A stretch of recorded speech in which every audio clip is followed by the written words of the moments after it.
The year is 1803, a room in Paris. Napoleon Bonaparte, the man who conquered Europe, is about to sign away a landmass larger than all of Western Europe combined. He will get $15 million for it. That is roughly 4 cents per acre. History books tell you this was a mistake. They say Napoleon was distracted by war. They say he was impulsive. They are lying to you. Napoleon did not give away Louisiana because he was foolish. He gave it away because he was broke. And the reason he was broke started with a single island in the Caribbean and ended with the greatest bankruptcy liquidation in colonial history. This is not a story about manifest destiny. This is a story about cash flow, collateral, and a balance sheet soaked in blood. Let us go back to the empire at its height. France in 1800 is a machine of wealth. The revolution is over. Napoleon has seized power. The treasury is filling. But the real gold is not in Paris. It is 3,000 miles away on an island called Saint-Domingue. We know it today as Haiti. In 1789, this island produced more wealth than all 13 American colonies combined. It generated 40% of the world's sugar. It supplied 60% of Europe's coffee. French merchants called it the Pearl of the Antilles. Economists called it the most profitable colony in human history. The streets of Bordeaux and Nantes were paved with sugar money. The entire French Atlantic economy ran on one fuel: slave labor. 500,000 enslaved Africans worked the plantations of Saint-Domingue. The mortality rate was so high that French ships had to import 40,000 new captives every year just to keep the workforce stable. The enslaved died faster than they could reproduce. It was not agriculture. It was a human meat grinder with a profit margin. But from a ledger perspective, it worked. Sugar sold for gold. Gold bought armies. Armies conquered Europe. That was the equation. And Napoleon looked at that equation and decided to rebuild it. He called it his grand design for the West. It was simple. Reconquer Saint-Domingue. Restore slavery.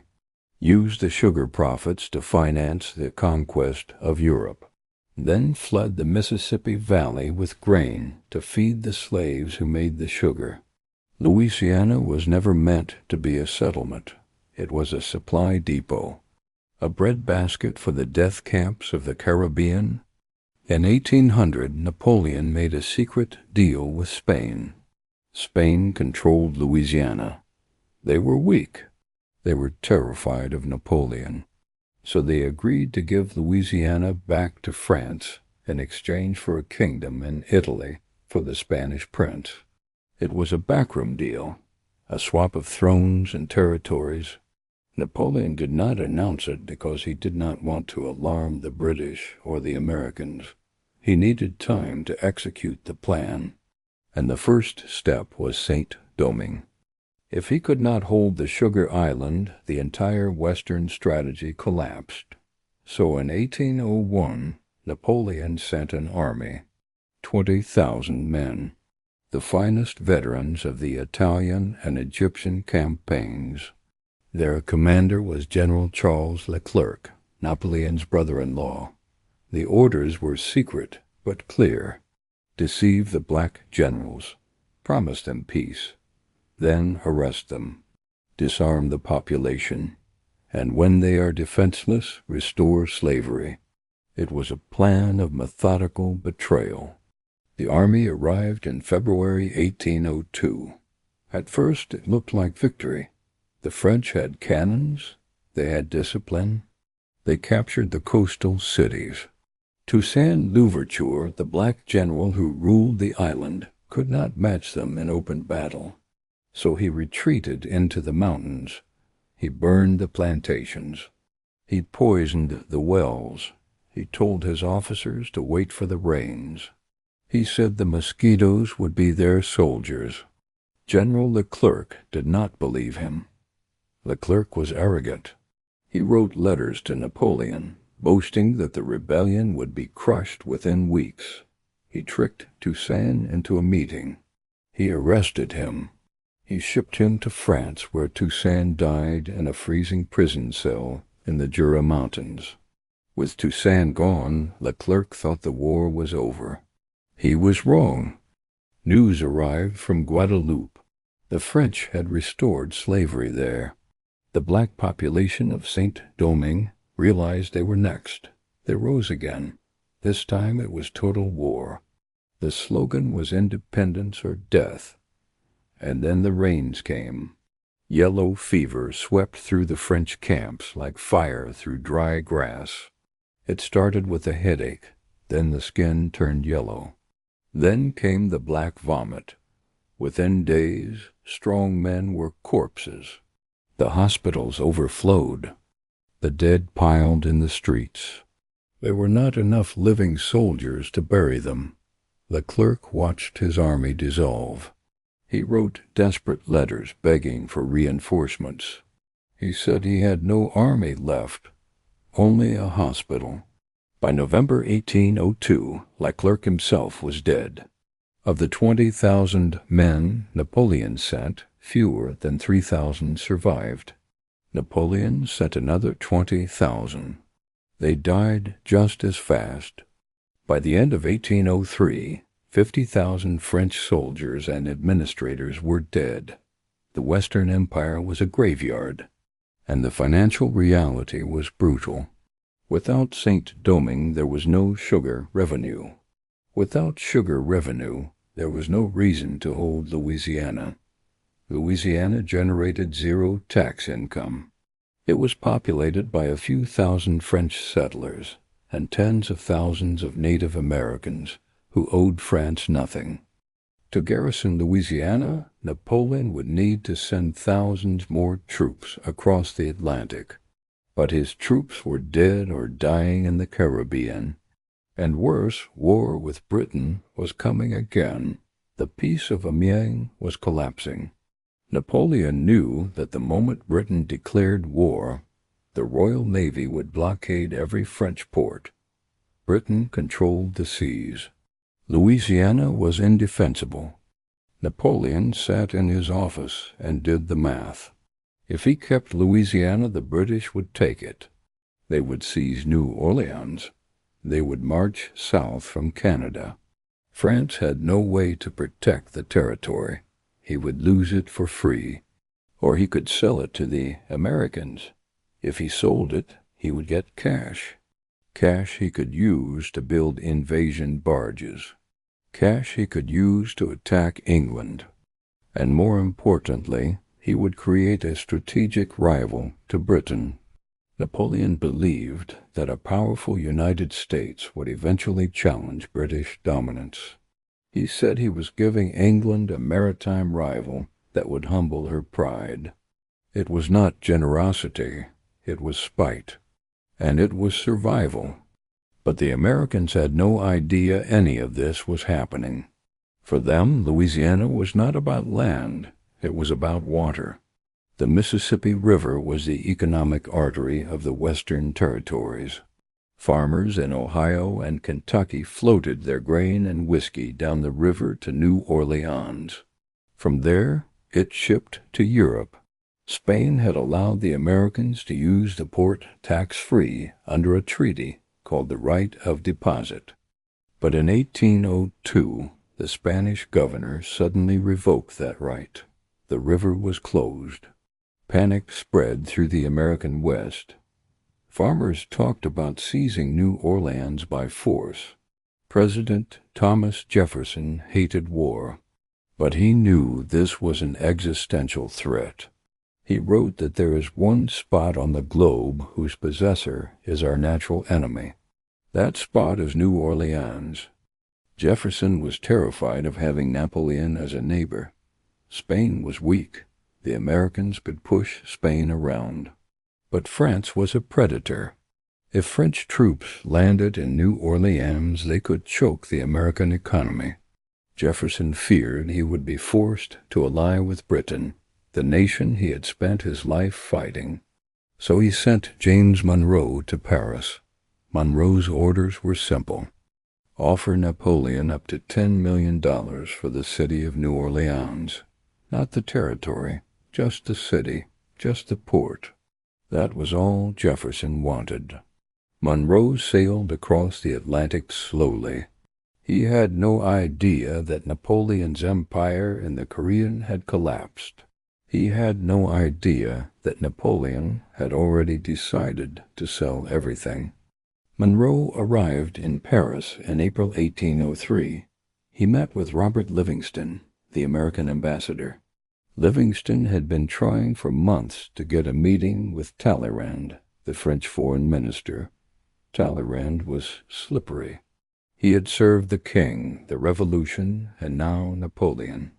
On April 11th, Talleyrand summoned Livingston. He asked a question that stunned the American. He said, "What will you give for the whole of Louisiana?" Livingston thought he had misheard. He said, "We only want New Orleans." Talleyrand smiled.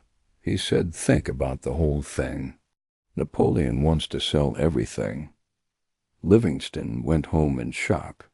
When Monroe arrived the next day, Livingston told him the news. They were supposed to buy a city. They were being offered a continent. They looked at their instructions. They had no authority to spend $15 million. They had no way to contact Washington. A letter would take 6 weeks each way. By that time, Napoleon might change his mind. By that time, Britain might declare war and seize the territory. Monroe and Livingston were alone in a foreign capital, facing the biggest decision in American history. If they said yes, they might be impeached. If they said no, they would lose the chance forever. They decided to go rogue. They decided to buy it.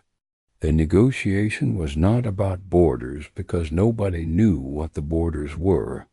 When Livingston asked Talleyrand where the eastern boundary was, Talleyrand said, "I do not know. You must take it as we received it." It was a purchase of a vague abstraction. They were buying a claim, not a survey. The negotiation was entirely about money. Napoleon wanted cash immediately. He needed 50 million francs to build his invasion fleet. The final price was $15 million. This was staggering. The entire federal budget of the United States in 1803 was only $8 million. Jefferson was spending 2 years of national income on a single purchase. But there was a problem. The United States did not have $15 million. They did not have the gold. They were land rich and cash poor. So how do you pay for an empire when you are broke? The answer was international finance. The answer was the British. The United States issued bonds. Bonds are IOUs. The government promised to pay back the holders with interest over 15 years. But Napoleon could not pay his soldiers with American bonds. He needed gold. Enter the House of Baring. Baring Brothers was one of the most powerful banks in London. They were British. Their chairman was a pillar of the establishment. Yet Baring Brothers, along with a Dutch bank called Hope and Company, agreed to finance the deal. They bought the American bonds at a discount. They gave Napoleon hard cash. Then they sold the bonds to investors across Europe. Think about what this means.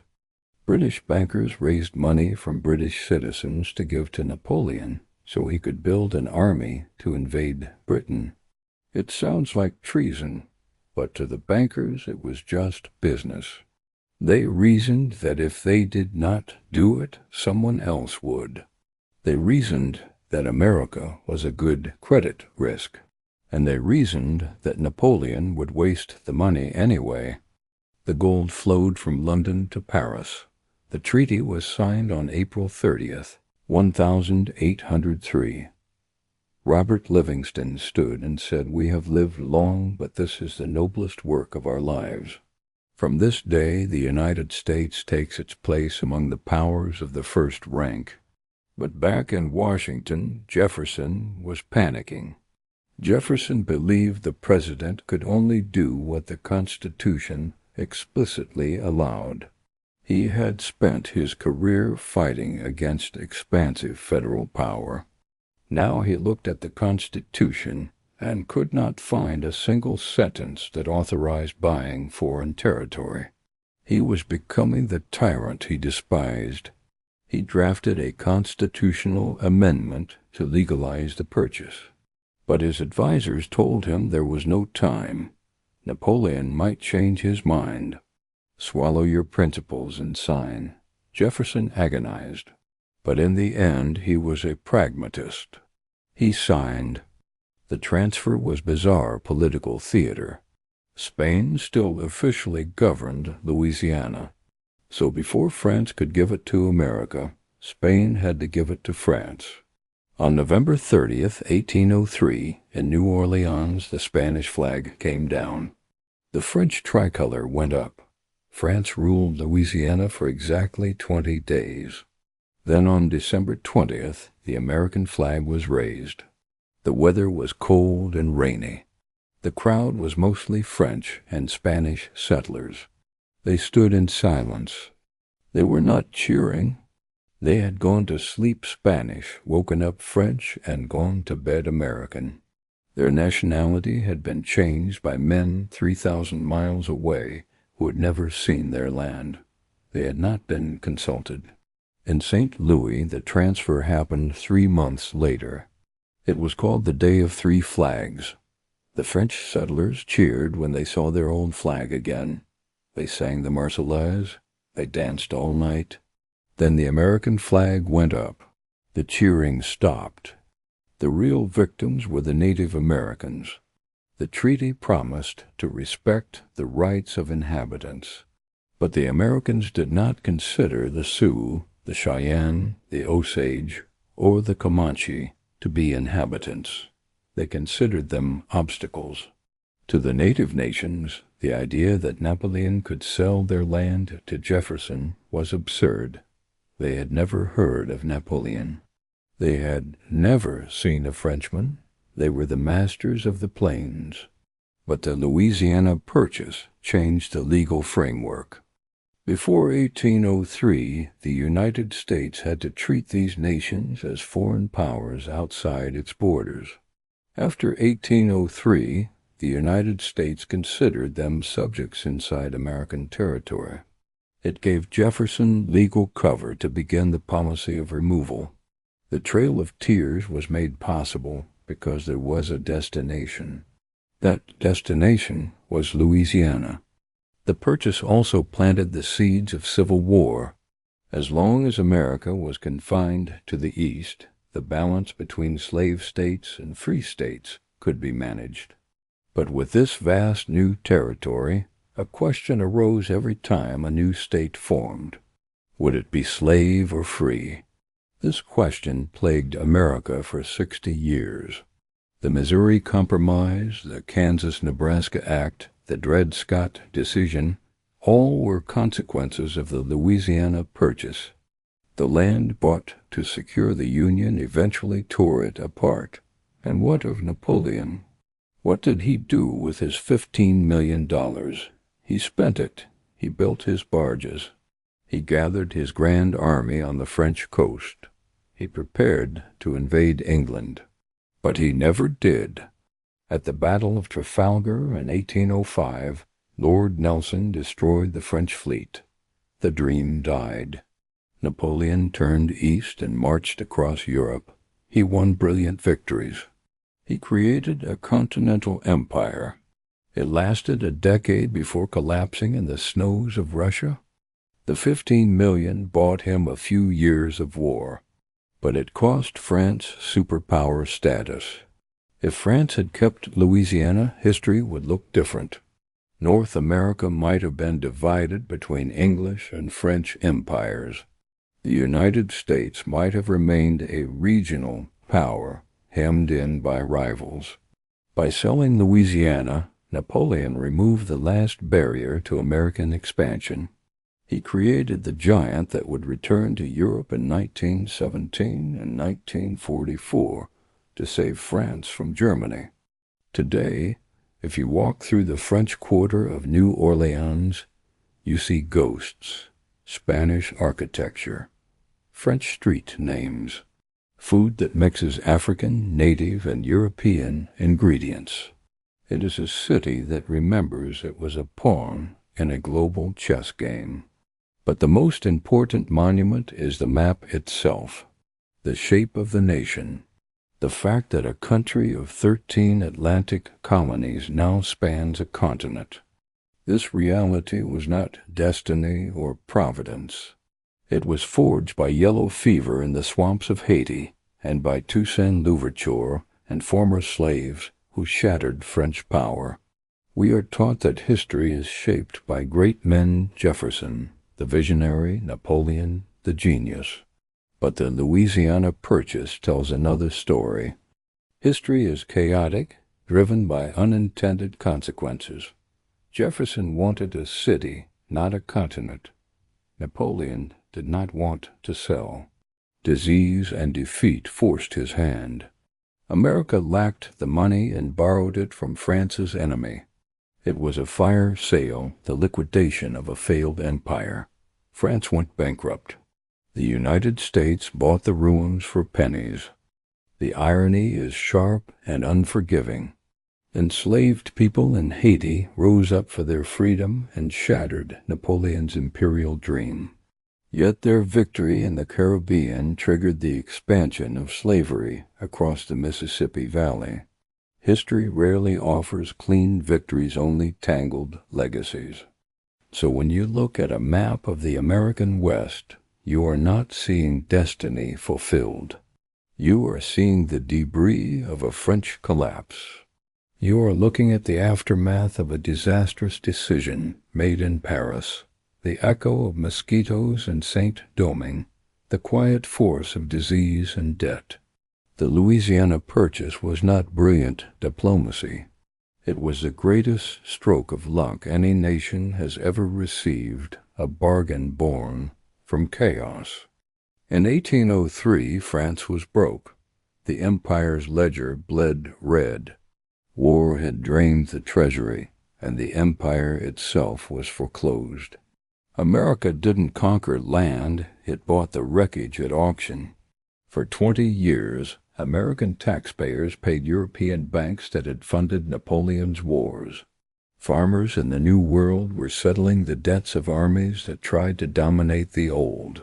The economic chains faded, but the strategic consequences endured forever. One island toppled an empire. One epidemic reshaped a continent. History is not written by generals alone. It is written by accountants. When the money runs out, the map changes. And it always does.